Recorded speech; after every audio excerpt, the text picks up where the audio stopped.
Thank you so much to the panelists. Then, so we're going to start the committee questions. I'll kick it off here. Mr. Ensminger, let me talk to you a little bit about the S-2042, the Sloan Canyon Horizon Lateral Bill. Thank you so much. You really identified the necessary items that were important, or why the Horizon Lateral needs to occur. The reliability, the redundancy across the Las Vegas Valley, backup support for important water transmission for over 1 million people and 40% of the businesses in Las Vegas Valley, including the city of Henderson. So I appreciate your comments. You also addressed the water use.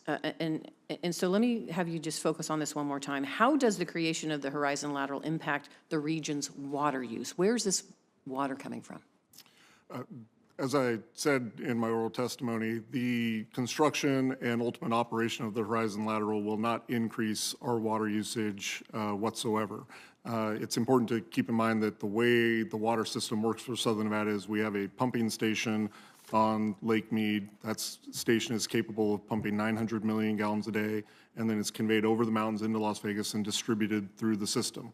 All this pipeline does is give us better redundancy within that distribution system. It does not increase the pumping capacity from Lake Mead at all. So it will have zero impact on the Colorado River as a resource. And if we don't have this redundancy, what's your concern? Our concern is that even though 25 years isn't that old for water infrastructure needs to be taken down for weeks, sometimes months at a time for maintenance, even in the absence of an emergency situation.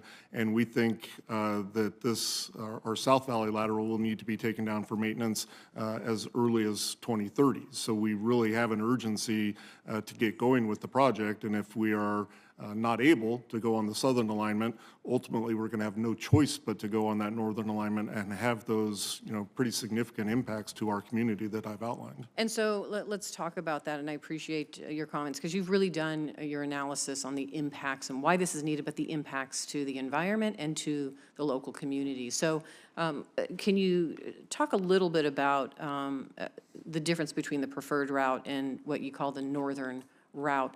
And discuss the difference in the impacts to the physical environment by going through the route underneath the conservation area as proposed in the bill, compared to the impacts in the alternate route that would go underneath and through the city of Henderson. What are we talking about here? Sure. Well, for the southern alignment and for impacts within the National Conservation Area specifically, the only time we need to be inside the conservation area is to do some boreholes ahead of the tunneling underneath the conservation area. We've already done some of these boreholes outside of the NCA, and the equipment is airlifted in. It's a very small footprint, about the size of this red carpet in front of us, and we have before and after pictures that have been submitted as part of my written testimony, and the after pictures show, I would challenge anyone to go out and find the 6-inch borehole after the restoration has been done. There is literally no impact within the National Conservation Area to the surface. And you have experience with doing boreholes, correct? I mean, you successfully and have experience around this, so you can really identify how you would mitigate any damage to the environment and what that process would look like and whether it would be successful or not. Absolutely. We have significant tunneling experience in this exact same geology. Our tunneling experience is probably best exemplified by the completion of the third intake, which is a 3-mile tunnel underneath Lake Mead. When we were doing that tunnel, our tunnel boring machine encountered pressures of up to 17 bar, which is 35,000 pounds per foot. For frame of reference, when England and France built the channel, the highest pressures they saw were 10 bars. So we were less than 2/3 of the pressures that we faced under Lake Mead is what they saw in the English Channel. So we have extensive tunneling experience, and frankly, going through solid rock underneath the conservation area is going to be relatively simple to some of the projects we've undertaken in the past. And the alternative is, and if you would talk a little bit of that, because this actually goes through major populated areas.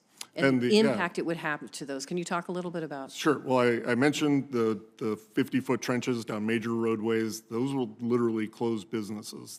For years at a time. They will mandate detours around to the entrance to emergency rooms at several hospitals. As you're aware, St. Rose Parkway is the heart of Henderson's medical district.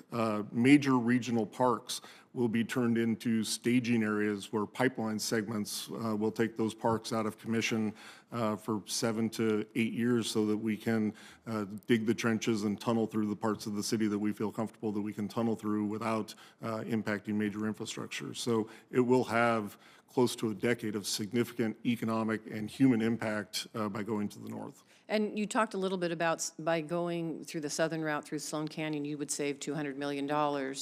But you would also save economic impact to those businesses had you chosen the other route. In other words, by shutting down those businesses that are going through the middle of town, you're really having a negative impact on their businesses, right?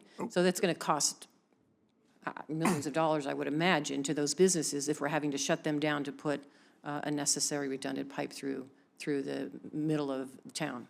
Yeah, absolutely. The socioeconomic impacts of going to the north far outweigh, as I described, the de minimis impacts of going to the south. Thank you.